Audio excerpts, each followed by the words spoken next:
I pulled into the driveway.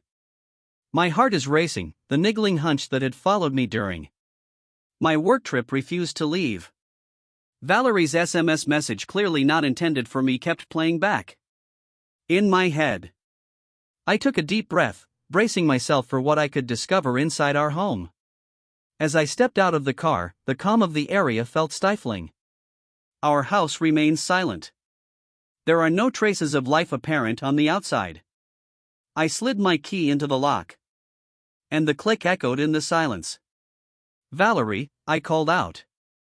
My voice remained firm despite the tumult within me. No response. I moved throughout the home. My footsteps were muffled by the thick carpet. The living room was empty. The kitchen remains unchanged. The tiny sound drew my attention. A quiet splash of water comes from the backyard. My hand hesitated on the patio door handle.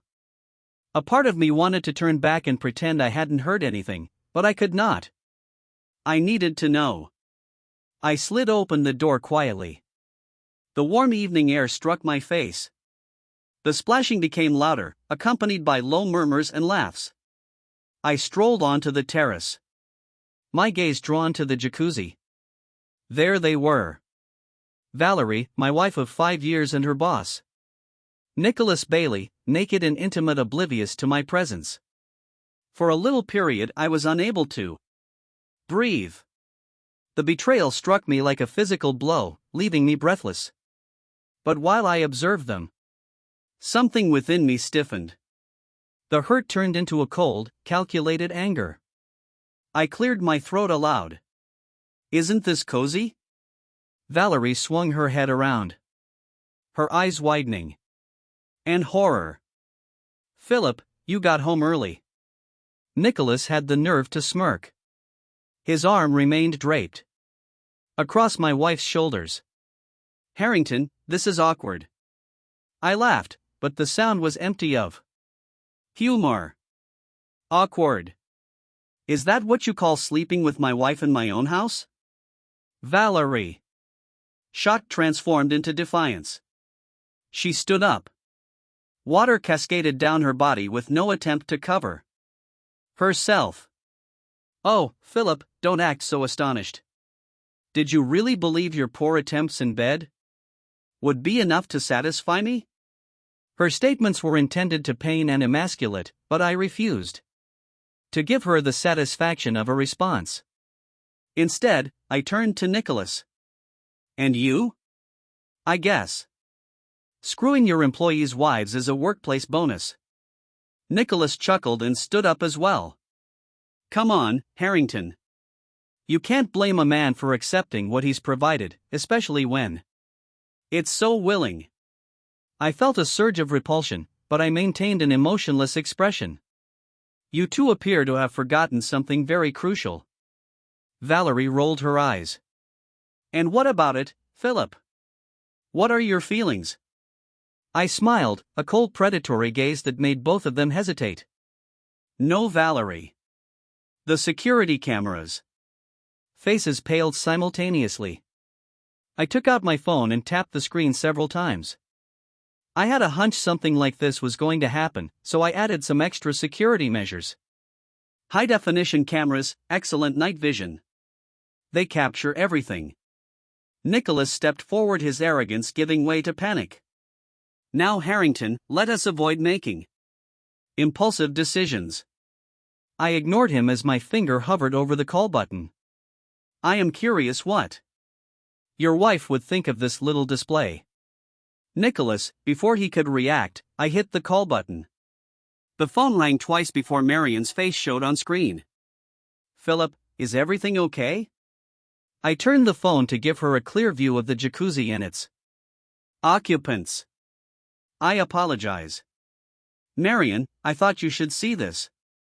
Marion's gasp was loud in her eyes filled with tears.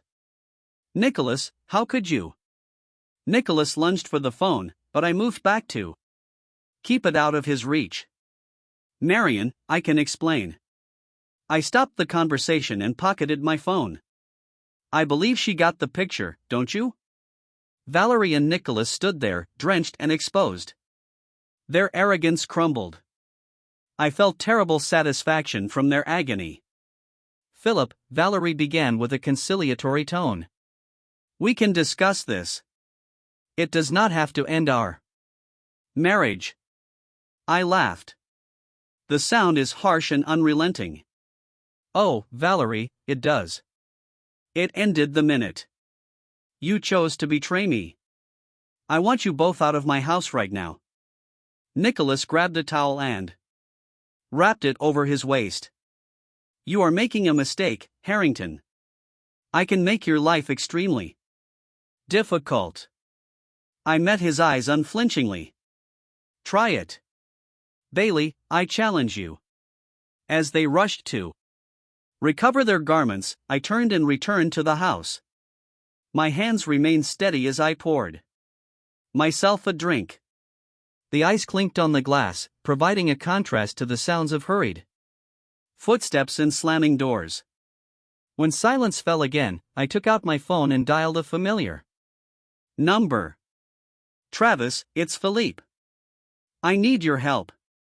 Travis's anxious voice came through as I stood in the kitchen, phone to ear. Philip, what is happening on? Valerie has been cheating on me.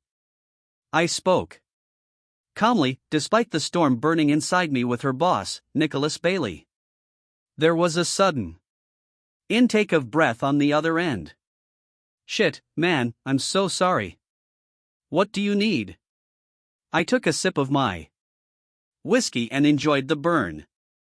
I need a pal and I need someone who can think strategically. Can you come over? I'll be there in 20 minutes. Travis responded without hesitation while I waited for him. I recreated the scene in the jacuzzi, dissecting every detail in the same way Valerie teased me. The arrogant expression on Nicholas' face. The doorbell rang, interrupting my thoughts. I opened the door to see Travis, his face etched with concern.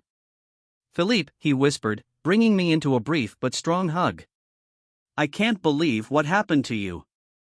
I moved aside, gesturing for him to enter. Neither can I, but here we are.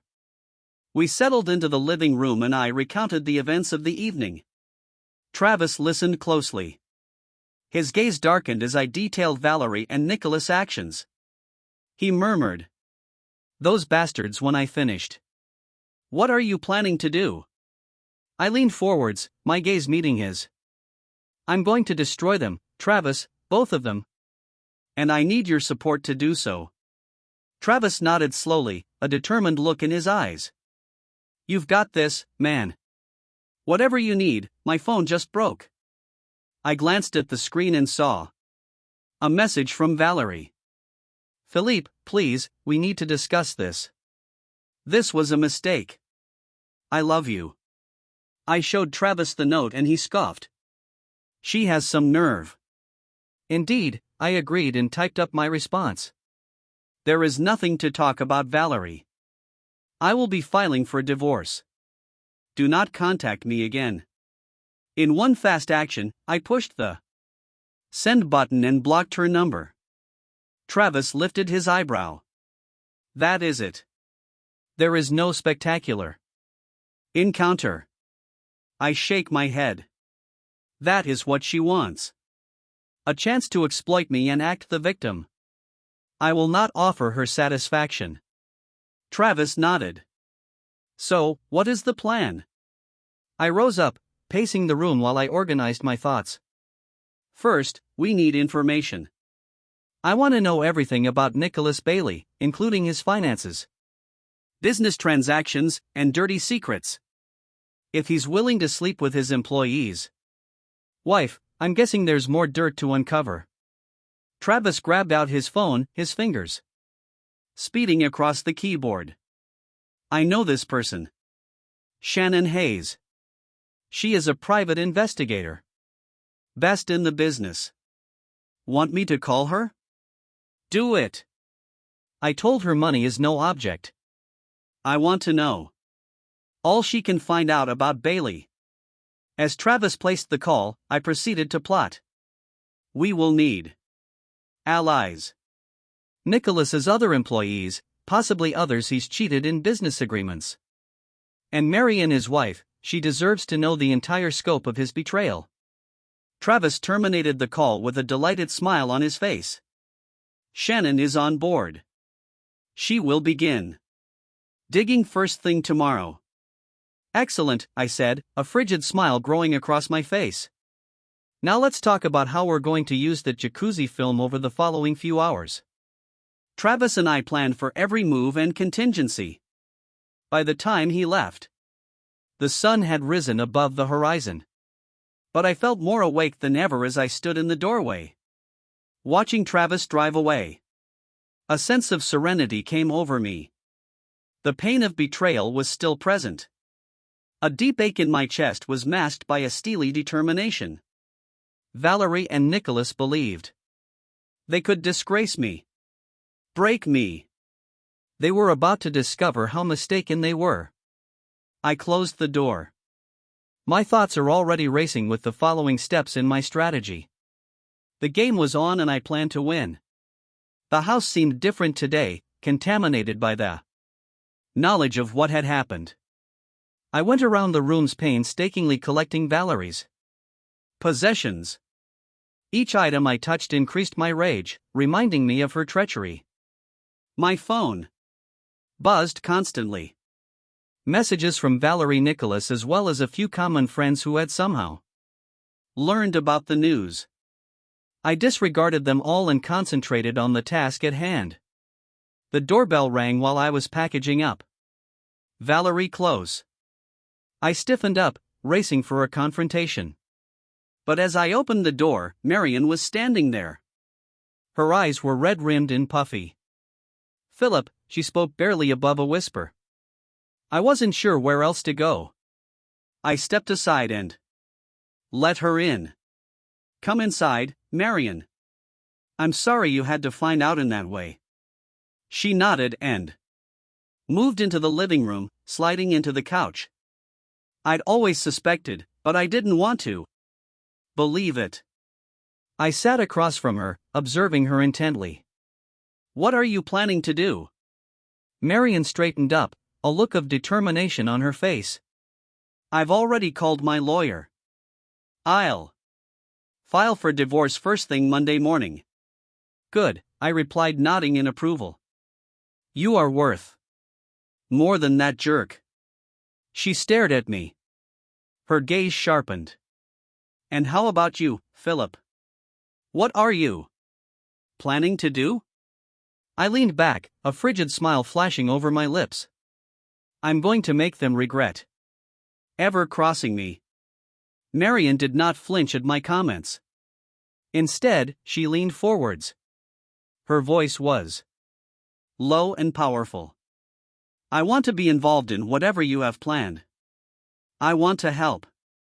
I raised an eyebrow and reassessed her. Perhaps Marian had more steel than I had given her credit for. This may turn ugly. She nodded. Her jaw was fixed. Nicholas does not get out of this unscathed. There was a bustle outside. I stepped to the window and looked out to find Valerie standing on the front lawn, calling my name. Philip, I know you are in there.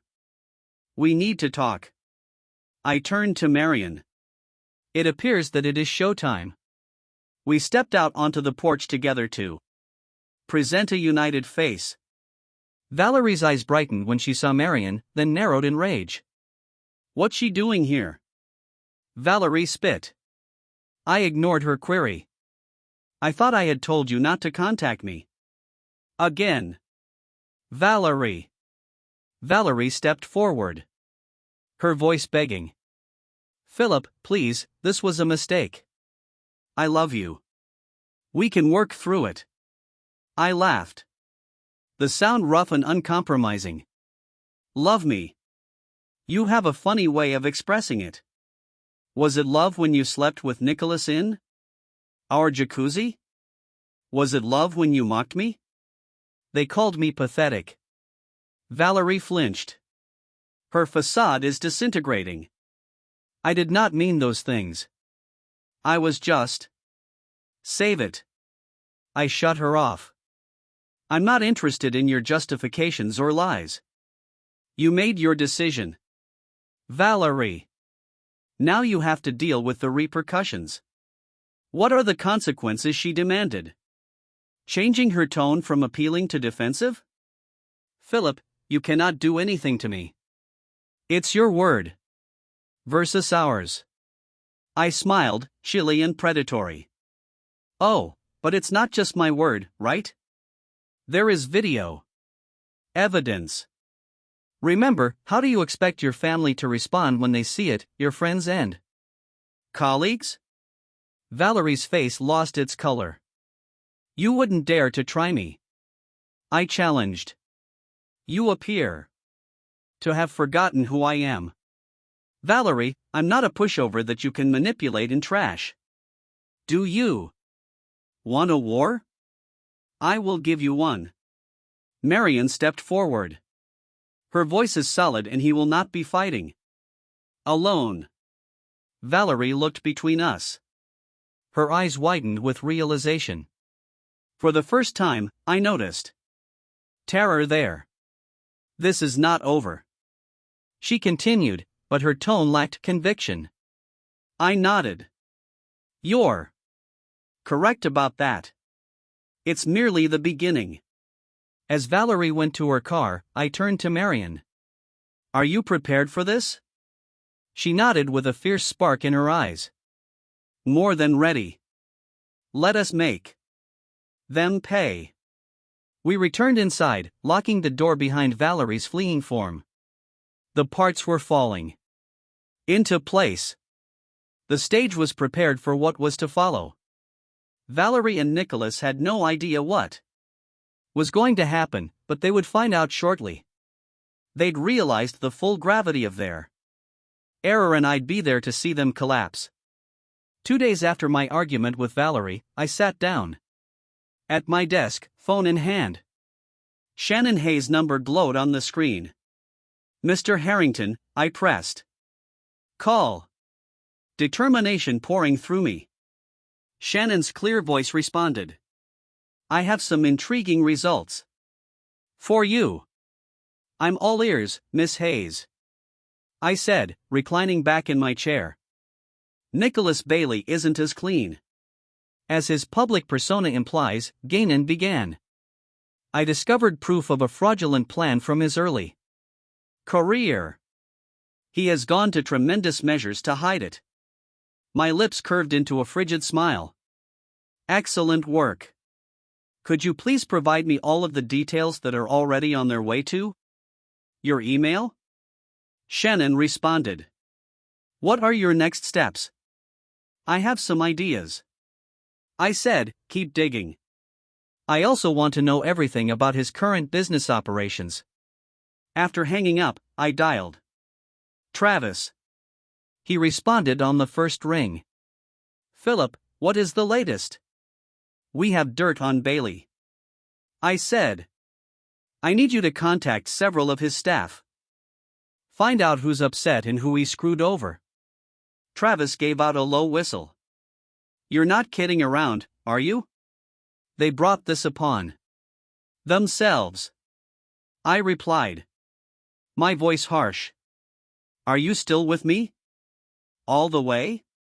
Travis reassured me. I'll start calling. As I hung up, a tap on the door interrupted my thoughts. I opened it to find Marion standing there with a determined expression in her eyes. I'd been thinking, she explained as she walked in. We need to strike Nicholas where it hurts the most. His repute.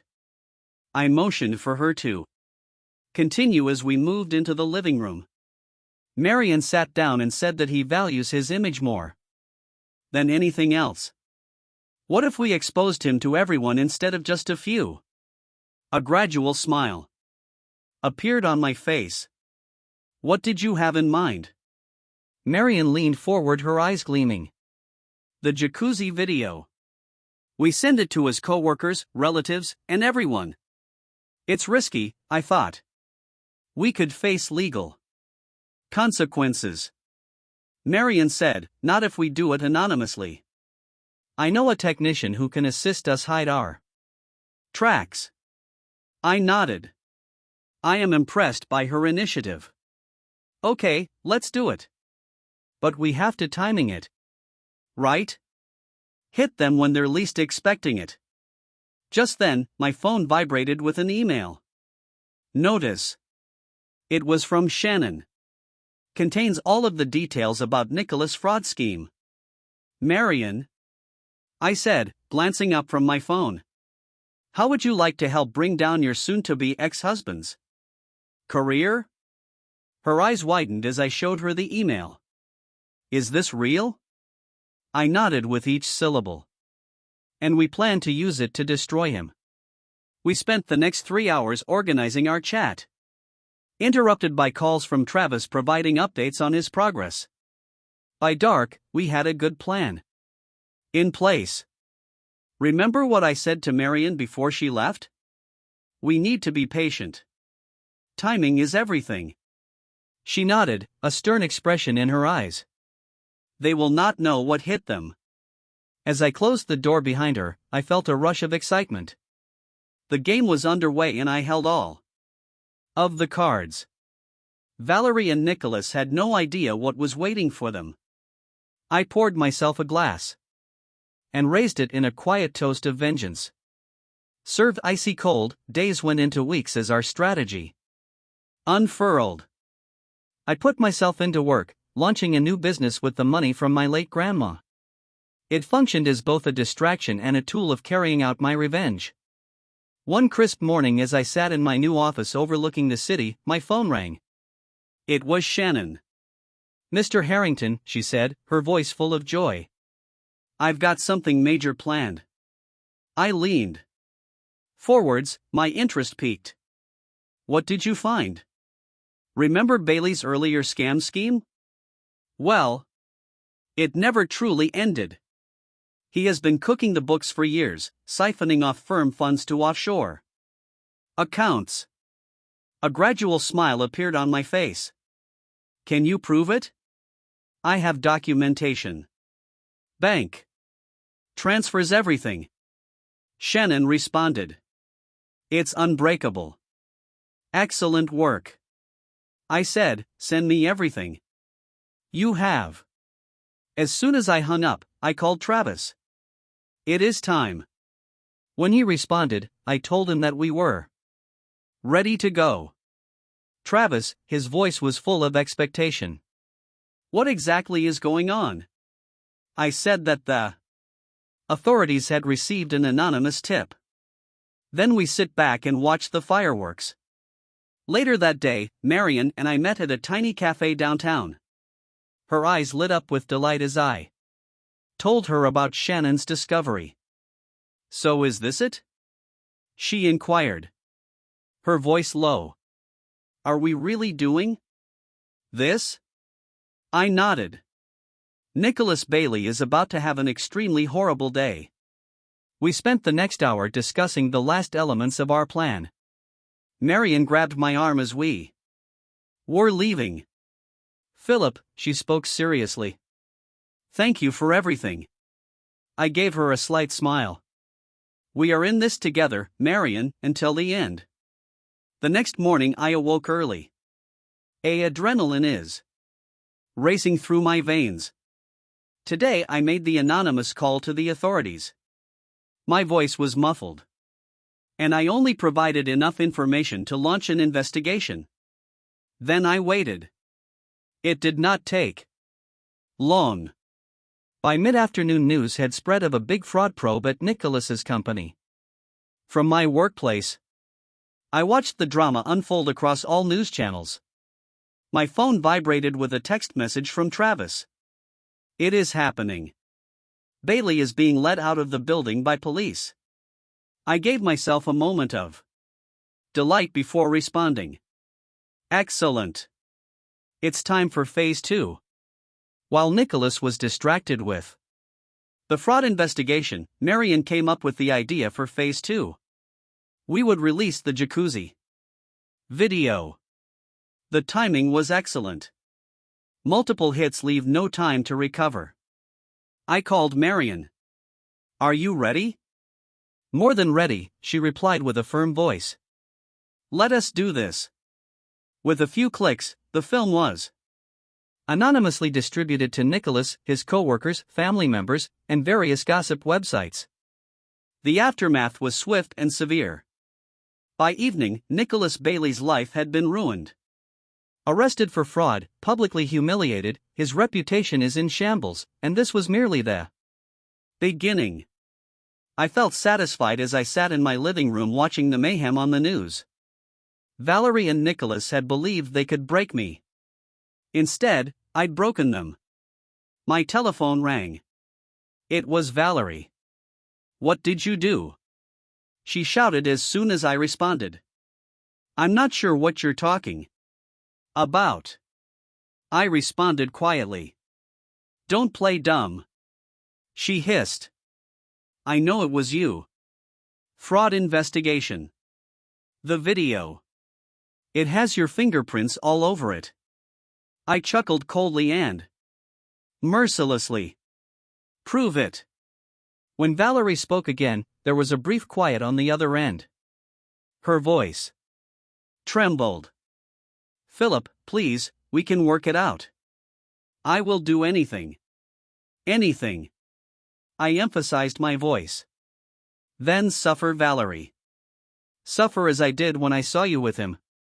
Suffer knowing that your actions caused this and know that I'm only getting started. I hung up, interrupting her objections as I set the phone down. I did not feel any remorse. No second thoughts. They'd made their selections. Now they would have to deal with the repercussions.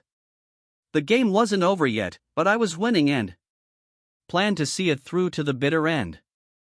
The weeks following Nicholas's arrest were frenzy of action. As promised, I filed for divorce from Valerie. My lawyers have overwhelming evidence of her cheating. She attempted to fight it, but her attempts were unsuccessful. One sunny morning, I sat across from my lawyer, Robert, as he explained the terms of the divorce settlement. Philip Roberts claimed she's asking for half of everything. His tone was unfavorable despite the prenup. I leaned back in my chair, a frigid smile spreading across my lips. Allow her to try. Robert lifted his eyebrow. You seem unconcerned about this. That's because I have all of the cards, I responded. Show her the evidence that we have obtained. All of it. Robert's eyes widened as he thumbed through the file I handed him. This is thorough. You intend to use all of this? I nodded. My determination firm. Every last thing. I want her to know precisely what she is up against. Later in the day, my phone rang. It was Robert. So I asked, already knowing the answer. She folded. Robert said with a note of awe in his voice. Accepted the prenuptial agreement's initial provisions without argument. The majority of your assets will remain in the house. She walks out with barely a suitcase. I gave myself a moment of satisfaction. Excellent work. Robert, let's finish this as soon as feasible. As I hung up, my computer's ping drew my attention. It was an email notification regarding a property sale. I grinned when I read the details. Everything was falling into place. The following day, I drove to a little area across town. I pulled up to a tiny house. A great cry from Valerie's opulent lifestyle. But it would be her new home since she couldn't afford anything nicer. As I got out of the car, I noticed her observing me through the window. Her eyes were red-rimmed. Her face was pallid. Good. Let her suffer. I strolled past her home to the one next door. I sold signs and stood confidently in the front yard. My new property. Valerie walked out onto her porch while I was checking the yard. What are you doing here, Philip? I turned to her. My face expressionless. Why? I'm Valerie, your new neighbor. Didn't you notice the color fade from her face? You cannot be serious. Oh, but I am. I responded. My tone icy. I figured it'd be nice to keep an eye on you. Make sure you're adjusting well to your new situation. She took a step toward me. Her voice begging. Philip, please, haven't you accomplished enough? I have lost everything. I met her eyes unaffected by her tears. No, Valerie, you gave away everything. The moment you chose to betray me, this is merely a result of your activities. Valerie shouted out desperately as I turned to leave. How about the house? What about our house? Are you planning to sell it? I paused, giving her a wicked smile. Oh, no, I am keeping it. In fact, I'm considering adding a new jacuzzi. What are your thoughts? The sight of complete anguish on her face was all I needed. I got into my car and drove away, leaving Valerie standing devastated and alone as I drove home. I considered the next phase of my plan. A billboard. It was extreme, maybe even cruel. But when I remembered Valerie's ridicule and Nicholas' smug expression, I felt my resolve grow stronger. They had not shown any mercy. Why should I? I turned into my driveway, the home looming ahead of me. Our residence. This is my house currently. As I came inside, I felt a sense of calm come over me. The demons of betrayal that had plagued these halls were dying, replaced with the satisfaction of revenge. Well executed. My phone vibrated with a text message from Travis. How did things go with Valerie? I smiled as I composed my response flawlessly. She is broken, but we are not finished yet. Travis replied shortly. A billboard. I confirmed the billboard. It's time to ensure that they never forget what they did. I laid my phone down. I surveyed the vacant house for the first time since that awful night. I felt completely at peace. Valerie and Nicholas had attempted to destroy me. Instead, I had emerged from the ashes of their betrayal stronger and more determined than before. The game hadn't ended yet, but I was winning, and I planned to enjoy every second of it. The early sun created long shadows across my grass as I stood on the porch, coffee in hand, watching the installation crew work. The billboard was enormous, filling the space between my new home and Valerie's modest apartment. As the workers raised the image into position, I experienced a flush of frigid contentment. Travis approached in his car, stepping out with a low whistle. Damn, Philip, you were serious about going big. I turned to him with a smile on my face. Go big or go home.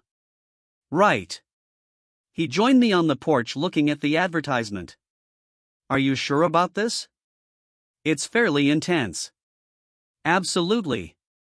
I responded without hesitation. They made their decisions.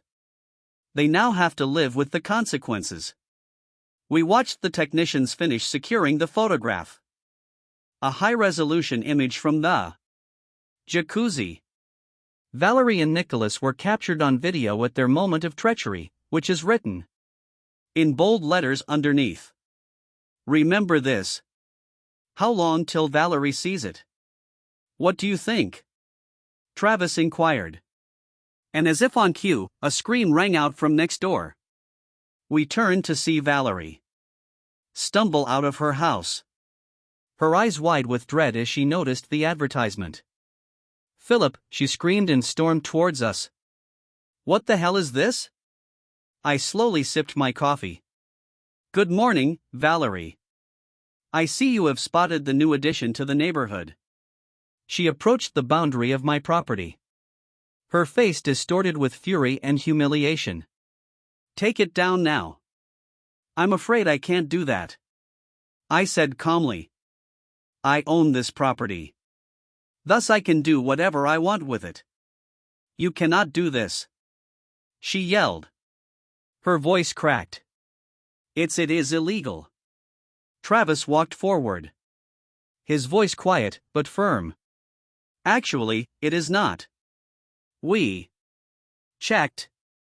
As long as it is on private property and does not include blatant nudity, it's completely legal.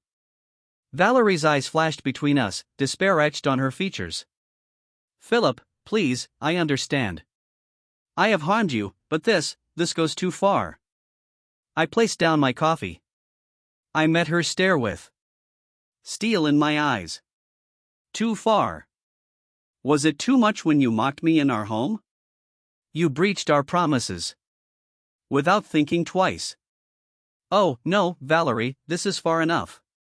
I will sue you. She threatened weakly. I will find a method to get you to take it down. I laughed, but the sound was empty of humor. Go ahead and try. But remember, I have the entire video. Push me, and I may decide. The entire world needs to see it.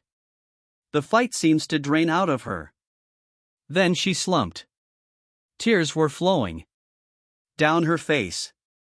Why are you doing this? Haven't I lost enough? Not nearly enough. I responded harshly. You took everything from me, Valerie. My trust, love, and future.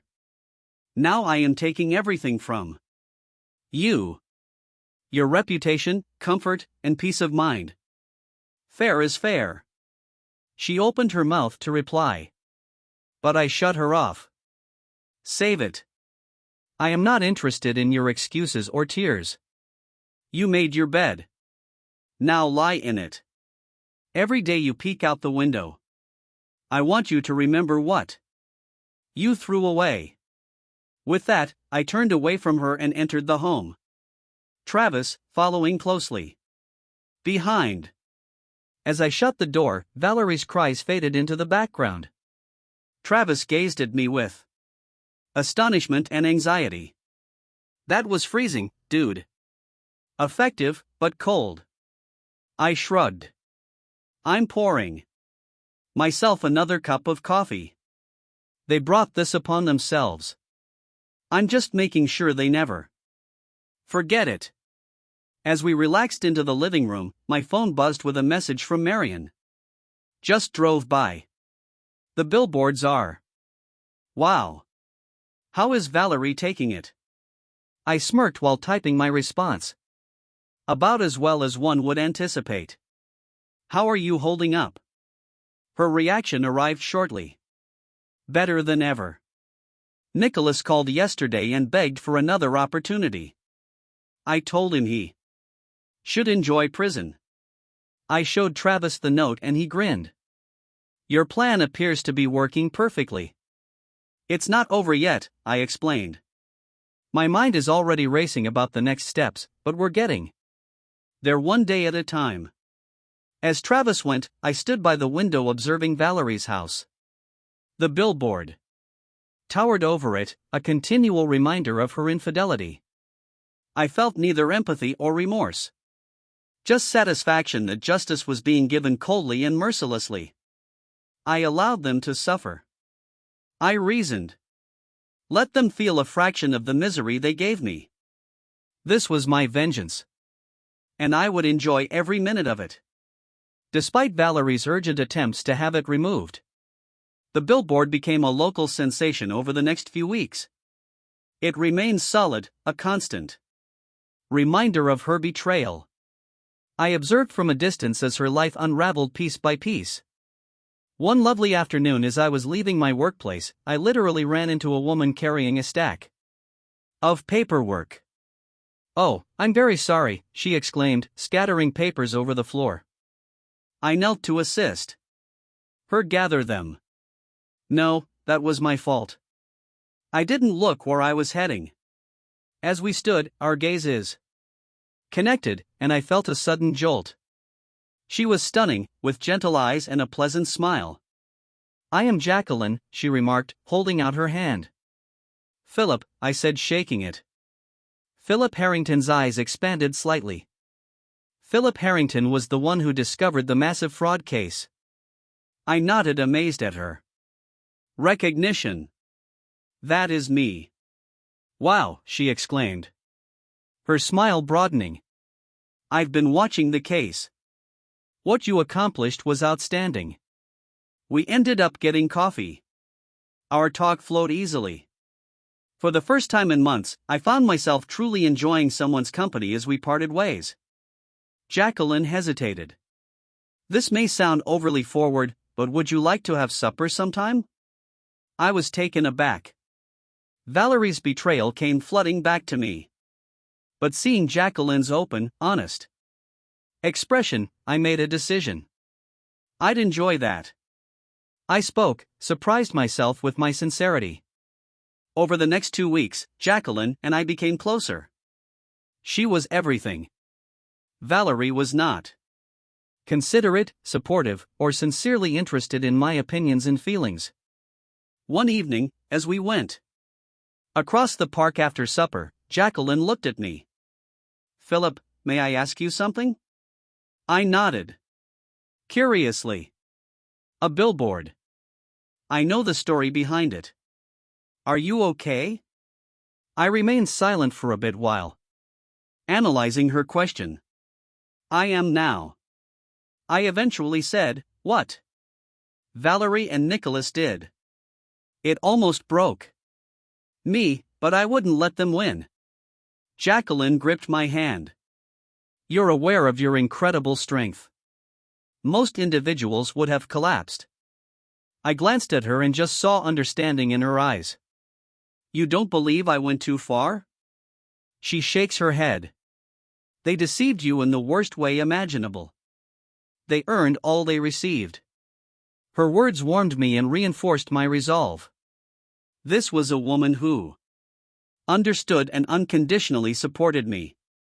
As we continued our stroll, I found myself opening up more, telling specifics about my retribution that I hadn't before shared with anyone. Jacqueline listened closely, providing guidance and support. You know, she added as we approached my car. What have you done? It is not only about vengeance. You exposed a criminal and brought justice to light. You should be proud. I drew her closer, feeling a burst of emotion. Thank you, I said, hoping for understanding as I went home that night. I felt lighter than I have in months. Jacqueline's support had strengthened my faith in my efforts. I had done what was necessary, what was correct. And now, maybe I'd found someone who actually understood and accepted me. The next day, Mary and Philip called me. I have news, she said.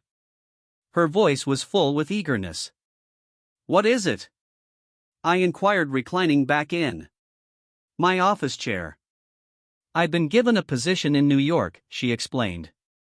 A fresh start, get away from all of this. I smiled, truly thrilled for her. That's amazing, Marion. You deserved it. I could not have done it without you, she said quietly. You gave me the strength to speak up for myself and demand better. As we talked, I understood how far we'd come from being shattered, betrayed individuals to becoming stronger, more resilient versions of ourselves. Will you keep the billboard up? Marion asked. I chuckled, sensing a note of mischief in her words.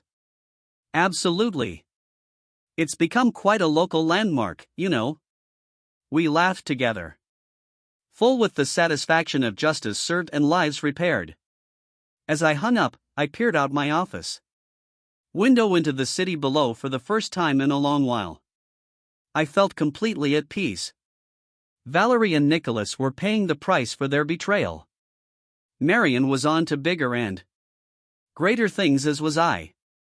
I admit, someone who accepted me, darkness and all. This was my fresh beginning, forged in the flames of treachery and tempered with the cold steel of retribution. And I wouldn't want it any other way. Months had passed since the billboard went up and life had returned to normal. My relationship with Jacqueline was thriving, my business was booming. And the continuous reminders of Valerie's betrayal had subsided into a dull ache. One clear fall morning, while I was reviewing contracts at my home office, my phone rang with an unexpected number. "Mr. Harrington," a harsh voice inquired as I spoke. I responded, curiosity piqued. "This is Detective Roberts of the City Police. We have a situation with Nicholas Bailey. He is requesting to talk with you." My blood became chilly. "What kind of situation?" the detective exhaled. "He has taken a hostage at the courthouse. He says he won't talk to anyone except you." I stood there immediately reaching for my keys. "I am on my way." My mind raced as I drove to the courthouse. What was Nicholas playing at? He'd received a 15-year sentence for fraud with no chance of release. What was he hoping to gain? The situation in the courthouse was chaotic. Police cars, ambulances, and news vans crowded the scene. As I approached the police line, Detective Roberts rushed over. "Mr. Harrington, thank God you are here. Bailey is becoming more unstable by the minute." I nodded. "What does he want?" "You." The detective spoke plainly. "He says he will only free the captive if you step inside." I took a big breath and weighed my alternatives. "Okay, I'll do it." The detective's eyes widened. "Mr. Harrington, I cannot ask you to put yourself in danger." I met his stare steadily. "You aren't asking. I am offering. This concludes today." Following a brief dispute and a quickly signed waiver, I was equipped with a bulletproof vest in wire. "Remember," Detective Roberts replied, as he examined the wire. "If things go wrong, we'll be there to listen. Use the code word checkmate, and we'll come in." I nodded, bracing myself for what was coming. As I reached the courthouse doors, I heard a familiar voice say, "Philip, wait." I turned to see Jacqueline pushing through the crowd. Her cheeks turned pale with worry. "What are you doing here?" I inquired as she approached me. "I heard on the news," she replied, clutching my arms. "You can't go in there. It is too hazardous." I kept her face gentle. "I have to. This is my mess to tidy up." She looked into my eyes for a time before nodding. "Okay, but promise to be careful." "I promise," I said, kissing her briefly before returning to the courthouse. As I entered the building, an unsettling silence surrounded me. My footsteps echoed in the empty hallway as I approached the courtroom where Nicholas was. "Hold up." I pushed open the door to see Nicholas pacing feverishly. He holds a gun in his hand. A terrified court clerk was cowering in a corner. The eyes were wide with fright. "Nicholas," I spoke quietly, grabbing his attention. "The world will face me." His eyes were wild. "Harrington, you actually arrived." I spread my hands to show that I was unarmed. "I am here now. Let the hostage go." Nicholas laughed. A rough and terrible sound. "Oh, it isn't so straightforward. You see, you have ruined my life. It's only fair that I repay the favor." I took a step closer, while keeping my voice calm. "Nicholas, your own deeds have damaged your life, the scam, the scandal. Those were your selections. Choices?" He spit. "I had no choice. Do you think I wanted to cook the books to risk everything? However, in order to maintain Valerie's lifestyle, I had to keep up appearances." I felt a spark of astonishment. "Valerie, what does she have to do with it?" Nicholas, his expression contorted with bitterness. "Everything.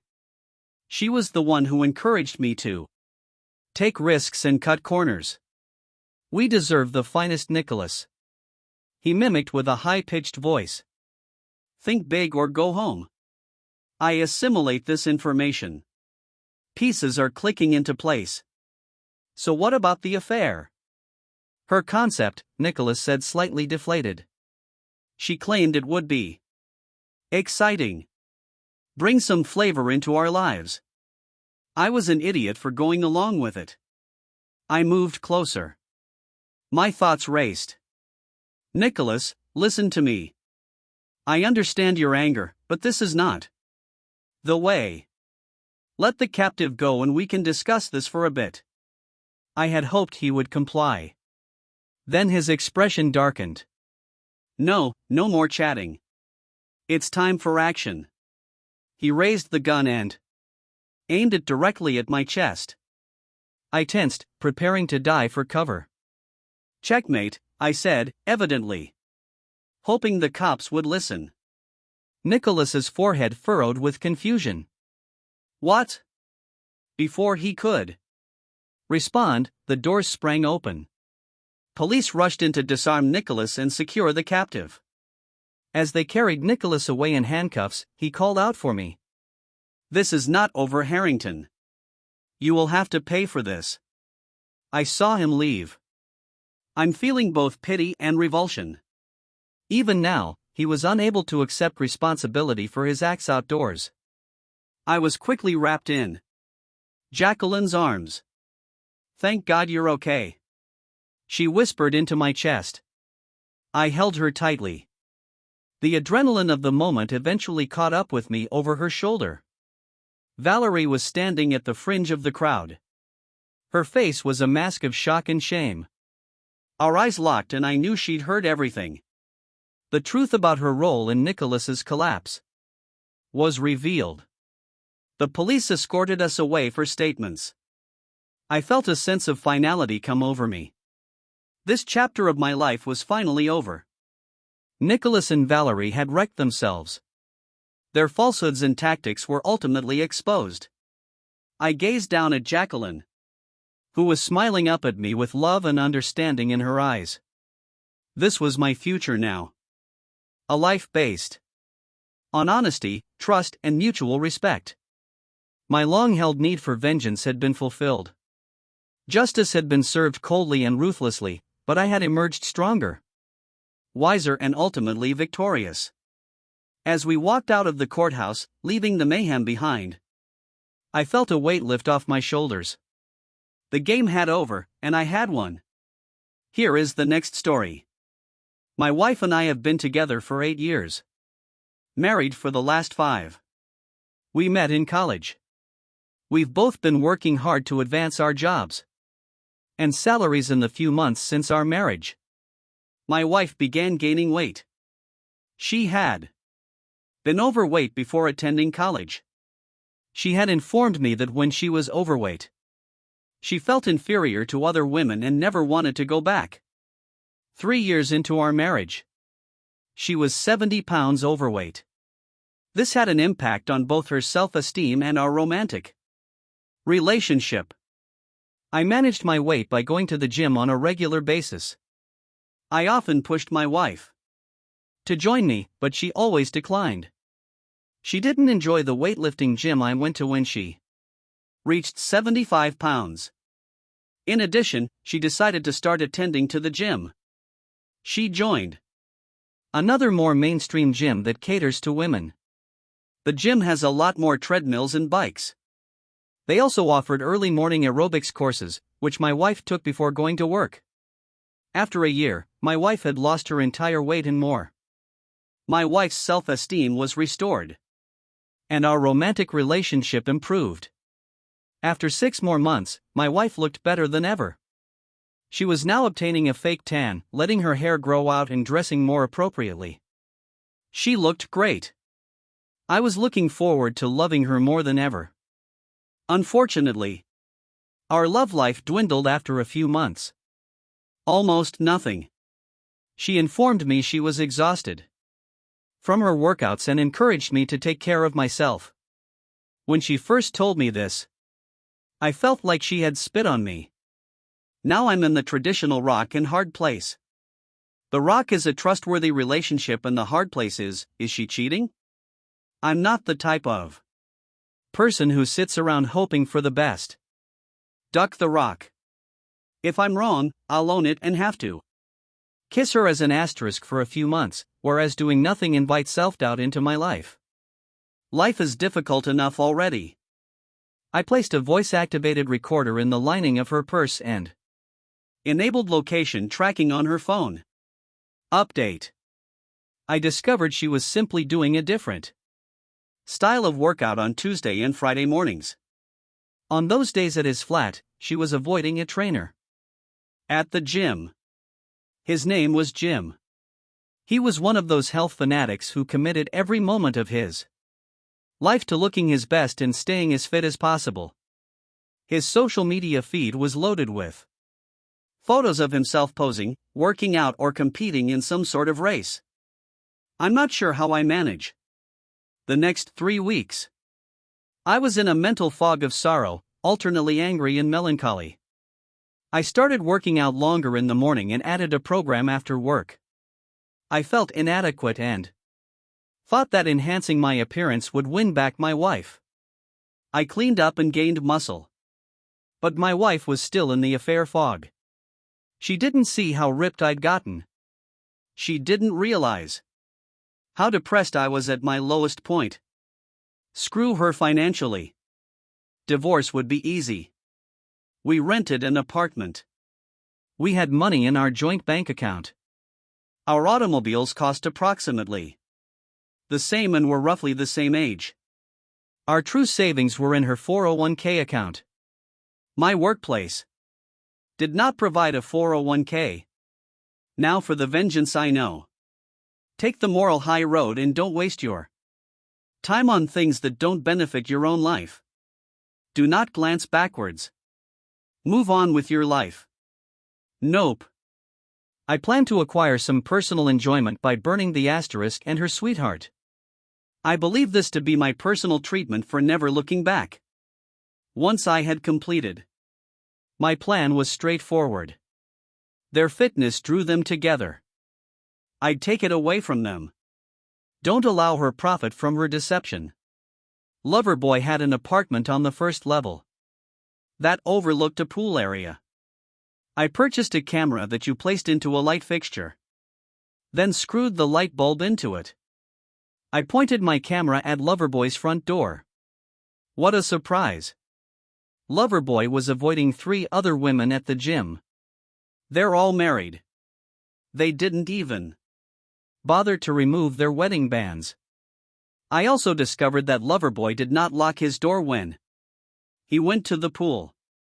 And a cute neighbor would stop by every now and then to invite him back to her apartment for fun. They had to go to her apartment because she had a young child to watch. They were together for almost an hour. So during one of his visits to her apartment, I went to his apartment and installed cameras in each room.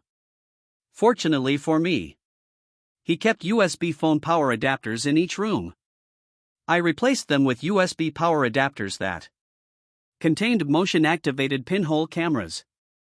I also connected them to his internet so that they could continuously broadcast to my home computer.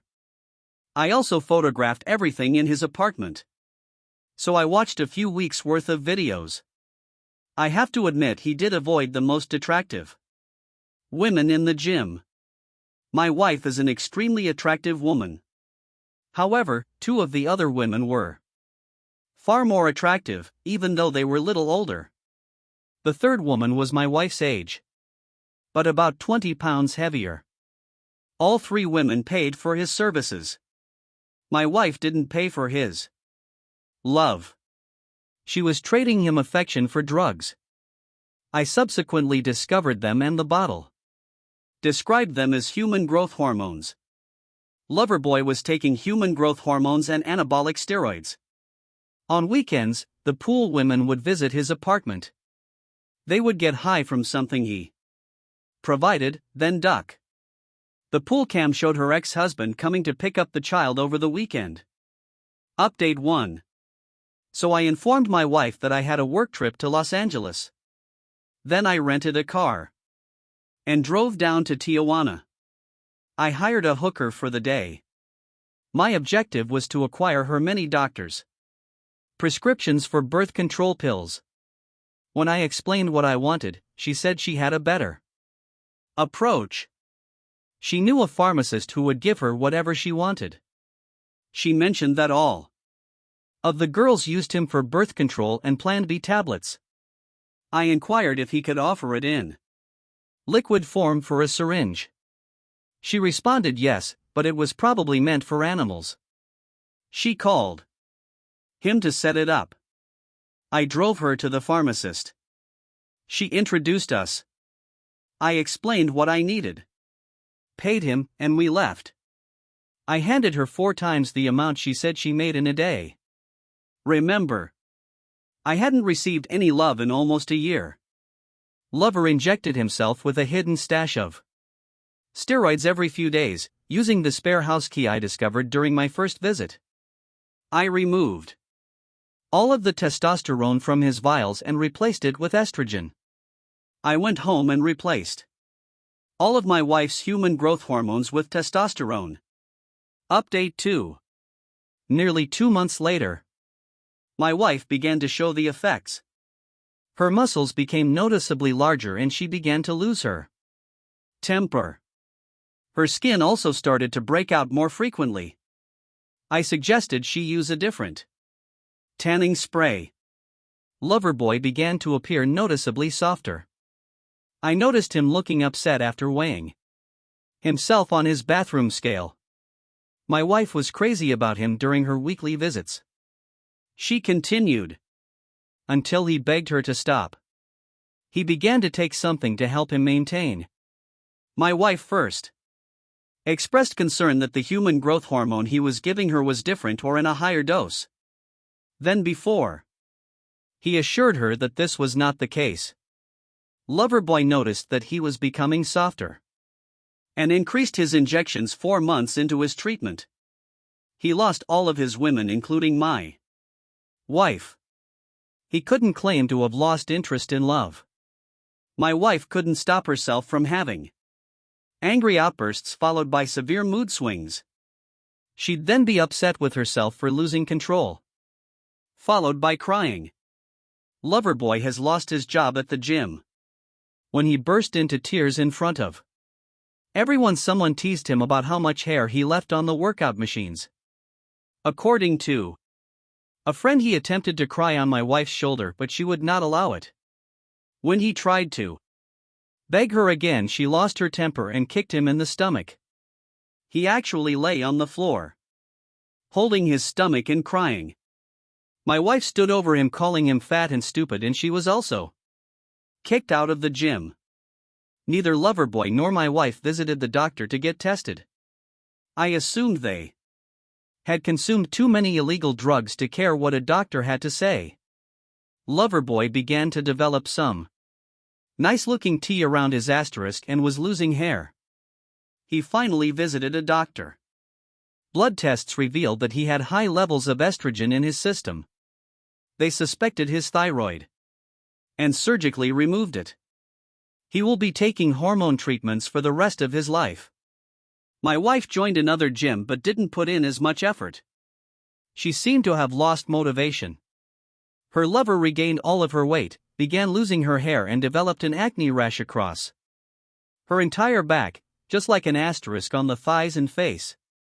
Now she begged me for love. I told her that I would not fall in love with her until I was certain that her rash was not contagious. I hadn't slept on the same bed with her in months. My wife finally visited a doctor. By this point, the drugs had worn off. My wife was scheduled for an allergist appointment and the doctor gave her some pills to help her depression. My wife's emotional state had reached a low point. The next morning there was an envelope in the front seat of my wife's car. Inside there was a voice recorder, 2 photos, and a note. The first image depicted Jim abandoning my wife. The second image depicted my wife injecting herself.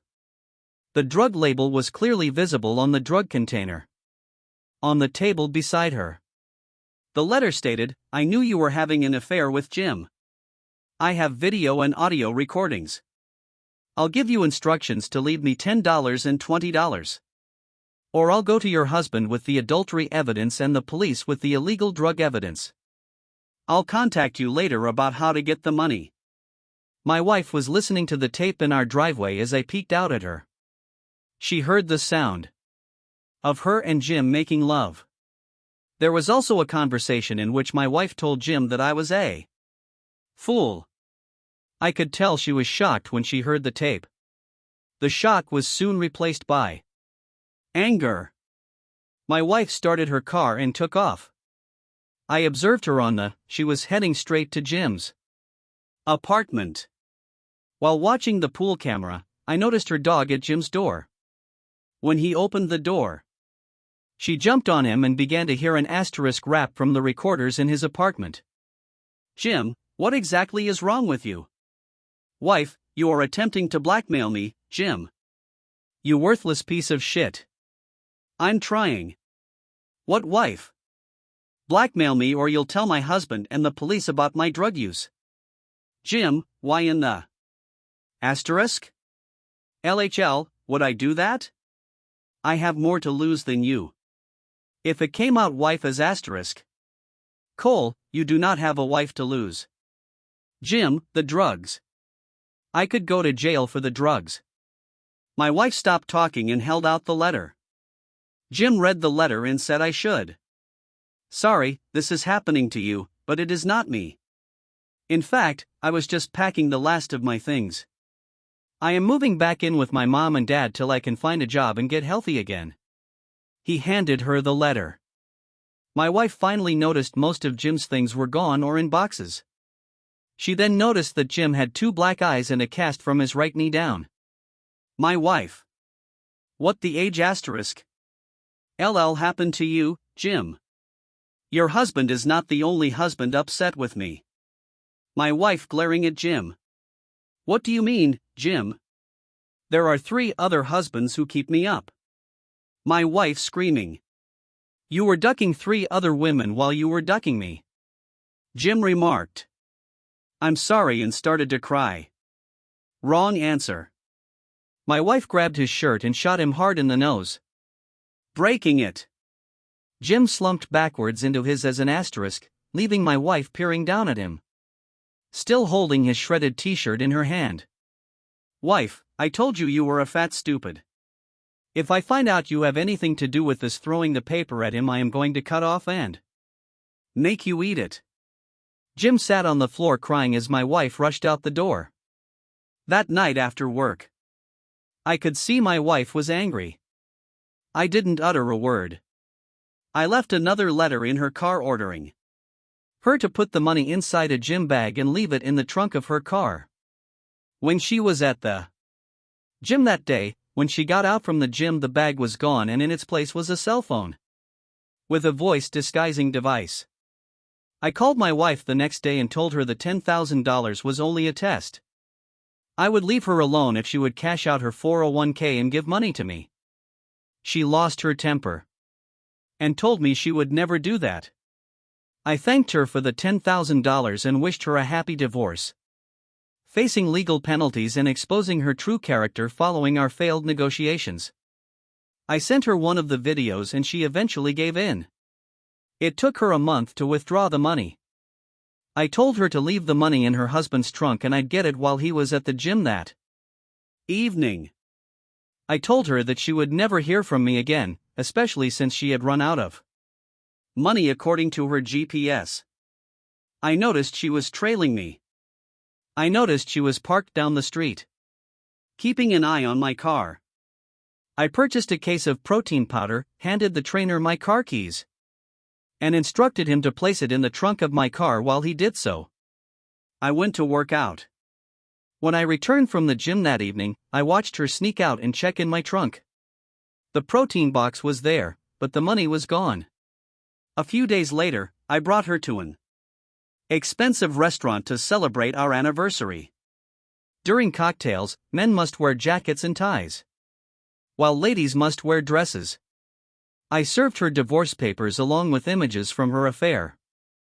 Her first query was, "How did you get these?" I told her I found them on my front seat. After going to the gym, she began crying and told me she loved me and that we could work through this.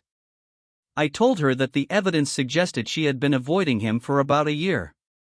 I'd also heard some of the terrible things she'd said about me. I had even heard she planned to take all of our money and leave with him. She cried and promised to be the best wife a husband could ask for. What? I told her quietly. That's what got us in this predicament. You shed weight and improved your attitude. And what have you done with it? You avoided me. Now you're back to being a big depressed asterisk and I'm supposed to accept you back. I paused for a few moments and stared at her. You're just overweight and foolish. She sat motionless as my words bounced around in her thoughts. She recognized them but couldn't recall where she'd heard them previously. Then there was recognition in her eyes. She blew up huge as one could imagine. She cried loudly. You son of a bitch asterisk, I'm going to kick you. As she hurled her drink at me? Pulling away from the table and wiping my face, I unintentionally pushed the table into her stomach. She viewed that as an insult. She snatched up her salad and flung it at me. She immediately grabbed a steak knife and lunged over the table, attempting to plunge it into my chest. The tip of the knife slashed through my jacket. I was backpedaling quickly and she was following me. Fortunately, she used the conventional overhand stab and I was able to grab her arm. Two waiters then assisted me in wrestling her to the ground as she yelled that she was going to murder me. We were able to get the knife away and her onto her stomach on the floor. The two waiters sat on her back until the cops arrived. When the cops arrived, she was still furious. When the waiters got off her back, she surprised everyone by springing up and attempting to stab me again with the knife she had been lying on. The police tasered her, handcuffed her, and took her away. When the police questioned me, I briefly mentioned that I had issued her divorce papers for adultery. I informed them that I began recording everything after she began ranting at me. I didn't tell them I started it immediately after my fat foolish statement. After watching the movie, they requested that I provide them a copy. Then they left. Final update. The video proof of the restaurant brawl and her attempt to murder me earned her some jail time.